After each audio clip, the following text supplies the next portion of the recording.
And now it's time for our UHERO report, the University of Hawaii's Economic Research Organization. And joining us this morning is Byron Gagnis, economic professor, of course, at UH. And sir, thanks for being here. Sure. Really appreciate it. Okay, so we have the numbers. What do we make of them? Well, as your lead-in said, this is somewhat better than we expected. Partly because of the severe winter storms in February, many people were expecting that the job numbers would show maybe as much as 100,000 person loss, and instead it was 36,000. So that's good news in the scheme of things, and it's good news for an economy that in the middle of last year was losing about 500,000 jobs each month. So it's definitely slowed down the job loss. That's right. But it seems like good news these days on the economic front is that the news isn't so bad. And so once again, it's still a bleak job picture. Well, it is, and that's a problem. And typically in these recoveries, it takes a while after recovery begins before we start to see any significant improvement in the labor market. Businesses are like everybody else. They tend to be very cautious about hiring until they know that conditions are really improving.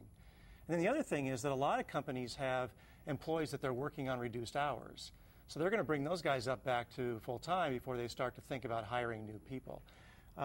What that means for us, I think, is that we're going to start to see improvement, but it's really going to be a number of years before we get back to what we would think of as being normal unemployment rates. And we're talking about 2012, 2013? Something like that, or even further out. We think of at the U.S. level that maybe 5% is a normal unemployment rate. We're still close to 10, so it's going to take several years to get down closer to that. Now, of course, Congress passed a jobs package, which is actually more about getting transportation funds out there than really about the amount of jobs that it creates. Should government be doing more to create jobs, or is it something that we just have to let the private sector take care of?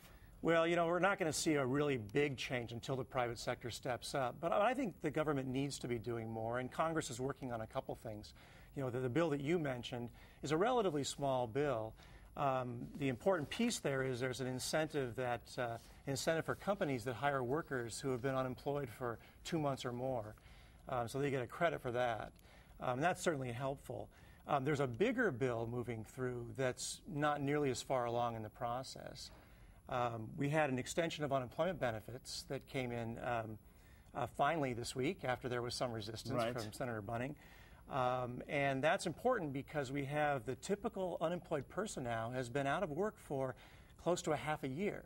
So they're running out of state benefits, and these federal monies help to extend those. All right. Thank you very much, Professor Byron Gagnis. Of course, he is from the University of Hawaii's Economic Research Organization, UHERO, which they give us a report every Friday. Sir, thanks for being here. Really appreciate it.